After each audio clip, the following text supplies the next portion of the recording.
ये सुनते ही वीर रहेजा थोड़ा चौंका। हैरानी से उसने अवनी शेरगिल की ओर देखा। अवनी हल्के से मुस्कुराई और बेहद शांत आवाज में बोली, मेरी बात सुनो। बेलगांव मिलिट्री एकेडमी में अप्लाई करो। अगर तुम्हारा एडमिशन हो गया तो मैं गारंटी देती हूं, ग्रैंड मास्टर तुम्हारे परिवार को छूने की भी हिम्मत नहीं करेगा। वीर रहेजा की आंखें सीधे उसकी आंखों में जा टिकी। तुम ये गारंटी कैसे दे सकती हो? उसकी आवाज ठंडी थी। अवनी शेरगिल जरा भी नहीं झिझकी। हर बार जब हम लड़े हैं, उसने कहा, मैंने तुम्हारा कॉम्बैट डेटा रिकॉर्ड किया है। मैंने तुम्हें ऑब्जर्व किया है। वो एक पल रुकी, फिर यकीन से बोली, मैं पूरे भरोसे के साथ कह सकती हूं कि तुम एक बेहतरीन स्नाइपर या आर्चर बन सकते हो। तुम्हारा टाइमिंग और दुश्मन की चाल पहले ही भांप लेने की क्षमता असाधारण है। वीर रहेजा चुप रहा। ये तारीफ वो सुनना नहीं चाहता था। अवनी ने आगे कहा, आर्मी में स्टेशन मास्टर होने के अलावा मैं एक स्पेशल स्क्वाड ऑर्गेनाइज करने की भी जिम्मेदार हूं। उसकी आवाज में अब गंभीरता थी। और मुझे लगता है तुम वही इंसान हो जिसकी मुझे जरूरत है। वीर की ओर देखते हुए वो बोली, अगर तुम इस स्क्वाड में शामिल होते हो तो तुम्हारे परिवार को सीधे सेना की तरफ से सुरक्षा मिलेगी। फिर उसने साफ शब्दों में कहा, और मैं पूरे यकीन से कह सकती हूं, अगर तुम स्क्वाड के सदस्य बन गए तो ग्रैंड मास्टर किसी भी गैर कानूनी तरीके से तुम्हारे परिवार को नुकसान नहीं पहुंचा पाएगा। थोड़ा रुककर उसने आखिरी बात जोड़ी, लेकिन इसकी एक शर्त है। तुम्हें बेलगांव मिलिट्री एकेडमी में एडमिशन लेना होगा, तभी मैं तुम्हें स्क्वाड के लिए नॉमिनेट कर पाऊंगी। वीर रहेजा ने तुरंत जवाब नहीं दिया। वो कुछ देर खामोशी में डूबा रहा। फिर उसने उसकी ओर देखा और पूछा, क्या तुम मुझे इस स्क्वाड की प्रकृति के बारे में बता सकती हो? अवनी शेरगिल ने बिना एक पल की हिचक के सीधा जवाब दिया, नहीं। वीर ने हल्की सांस ली। मुझे थोड़ा वक्त दो, उसने कहा, मुझे इस बारे में सोचना होगा। जरूर, अवनी मुस्कुराई, मेरे पास अभी समय है, सोच लो। उसके चेहरे पर पूरा आत्मविश्वास झलक रहा था। इसके बाद वीर रहेजा टेलीपोर्ट स्टेशन से निकलकर सीधे घर लौटा। पूरा एक दिन उसने आराम किया और अगली दोपहर वो फिर प्लैनेट टाइटन लौट गया। इस बार उसने जानबूझकर देवाश्रम के चारों ओर कई चक्कर लगाए, फिर अपना सीक्रेट ब्लड आर्मर पहना और देवाश्रम के भीतर दाखिल हुआ। बस इतना करना था, इतने में ही कई लोगों की नजर उस पर टिक गई। चारों ओर फुसफुसाहटें गूंजने लगी।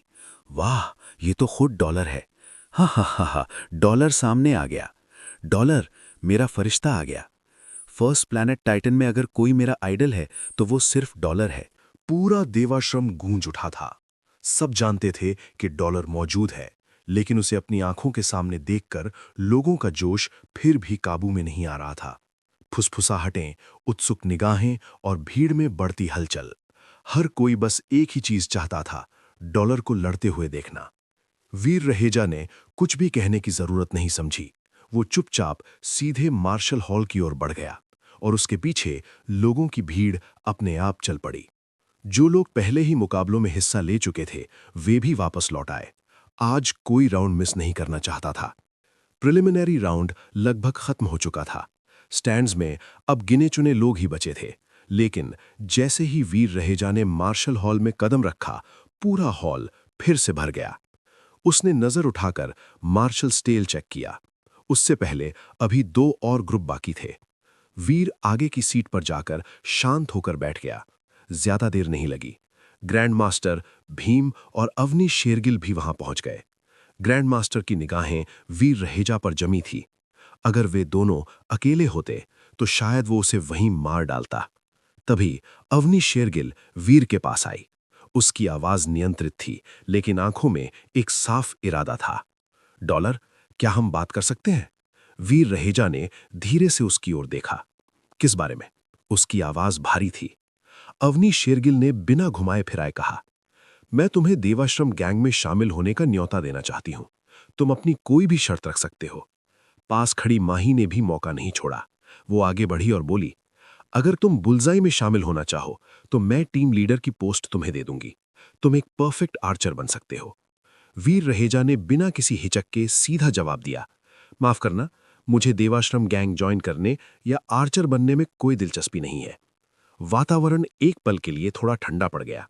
तभी भीम आगे आया। उसकी आवाज में व्यापारी वाली सीधाई थी। डॉलर, मुझे लगता है हमें सिर्फ बिजनेस की बात करनी चाहिए।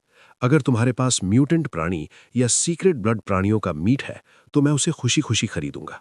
वो हल्का सा झुका, जैसे ब्लडी स्लेयर की बीस्ट सोल। वीर रहेजा ने कुछ पल सोचा, फिर बोला, मेरे पास कुछ म्यूटेंट प्राणी का मीट है बेचने के लिए। भीम की आंखें तुरंत चमक उठी। किस प्राणी का और कितनी मात्रा में? वीर रहेजा ने बिल्कुल सामान्य अंदाज में कहा, कुछ म्यूटेंट मधुमक्खी। मीट पूरी तरह साफ किया हुआ है, करीब 20 से 30 मधुमक्खी। लेकिन उसके आसपास खड़े लोग जैसे सन्न रह गए। एक पल को पूरा इलाका खामोश हो गया। भीम ने लगभग चौंकते हुए पूछा, 20 से 30? कहीं तुमने पूरा म्यूटेंट मधुमक्खी का घोंसला तो नहीं उड़ा दिया? वो मिले कहां? तुम्हें इससे मतलब नहीं कि मुझे ये कहाँ मिले, वीर रहेजा ने सपाट आवाज में कहा। बस ये बताओ, दिलचस्पी है या नहीं? भीम ने एक पल भी नहीं सोचा, उसकी आंखें चमक उठी। हाँ, बिल्कुल है, वह तुरंत बोला। अगर ये सच में है तो दाम बताओ, मैं सब ले लूंगा। उसकी बात सुनते ही ग्रैंड मास्टर का चेहरा तमतमा उठा। सब ले लोगे? उसने गुस्से से कहा। क्या तुम्हें लगता है कि अवनी शेरगिल और मैं मर चुके हैं? फिर वो वीर रहेजा की ओर मुड़ा और ठंडी आवाज में बोला, 10 लाख प्रति पीस। जितने हैं सब मैं खरीदूंगा। भीम भड़क उठा। 10 लाख? वह चिल्लाया। दूसरों को कम मत समझो, मैं 12 लाख प्रति पीस दूंगा। ग्रैंड मास्टर ने उसे घूर कर देखा। 15 लाख। उसकी आवाज भारी थी। क्या तुम मेरा मुकाबला कर पाओगे? भीम पीछे हटने वालों में से नहीं था। अमीर होना और दिल खोलकर बोली लगाना दो अलग बातें हैं, उसने दांत भींचते हुए कहा। 16 लाख। तभी वीर रहेजा ने सबको बीच में रोक दिया। अभी बोली मत लगाओ, वह शांत स्वर में बोला। मैं इन्हें ना अलग अलग बेचने वाला हूं और ना ही पैसों के बदले। हॉल में एक पल को सन्नाटा छा गया। तो अपनी कीमत बताओ, ग्रैंड मास्टर ने कहा। हालांकि इस वक्त वो वीर रहेजा को जिंदा गाड़ देना चाहता था, लेकिन इतनी दुर्लभ म्यूटेंट प्राणी का मांस वह किसी भी हाल में हाथ से जाने नहीं देना चाहता था। वीर रहेजा ने एक पल भी आवाज ऊंची नहीं की। मैं इन म्यूटेंट प्राणियों के बदले, उसने साफ कहा, सेंट हॉल का एस क्लास लाइसेंस चाहता हूं। यह सुनते ही ग्रैंड मास्टर और भीम दोनों के चेहरे बदल गए। सेंट हॉल मार्शल आर्ट्स की एक रिसर्च संस्था, जहां से ज्यादातर मशहूर हाइपर जीनो आर्ट्स दुनिया में आए थे। सेंट हॉल कुछ एडवांस्ड हाइपर जीनो आर्ट्स बेचता जरूर था, लेकिन उन पर सख्त पाबंदियां थीं, और खासकर एस क्लास हाइपर जीनो आर्ट्स। आम लोग, चाहे उनके पास कितना भी पैसा क्यों ना हो, उन्हें खरीदने के योग्य नहीं थे। वीर रहेजा ये अपनी मां और बहन के लिए चाहता था, क्योंकि जब तक उसे ये पता नहीं चल जाता कि जेड स्किन आखिर आया कहां से, वह उसे किसी को दिखाने की हिम्मत नहीं कर सकता था। ग्रैंड मास्टर ने कुछ पल उसे घूर कर देखा, फिर बोला, तुम्हारी कीमत बहुत ज्यादा है। मैं तुम्हारे सारे म्यूटेंट प्राणी 2 मिलियन प्रति पीस के हिसाब से खरीद लूंगा, और हमारे पुराने झगड़े भी यहीं खत्म होते हैं। वीर रहेजा ने बिना पलक झपकाए जवाब दिया। माफ करना, मुझे सेंट हॉल का एस क्लास लाइसेंस चाहिए और कुछ नहीं, उसने हल्के से जोड़ा। सोच लो। इतना कहकर वीर रहेजा खड़ा हुआ और स्टेज की ओर बढ़ गया। अब उसकी ग्रुप की बारी थी।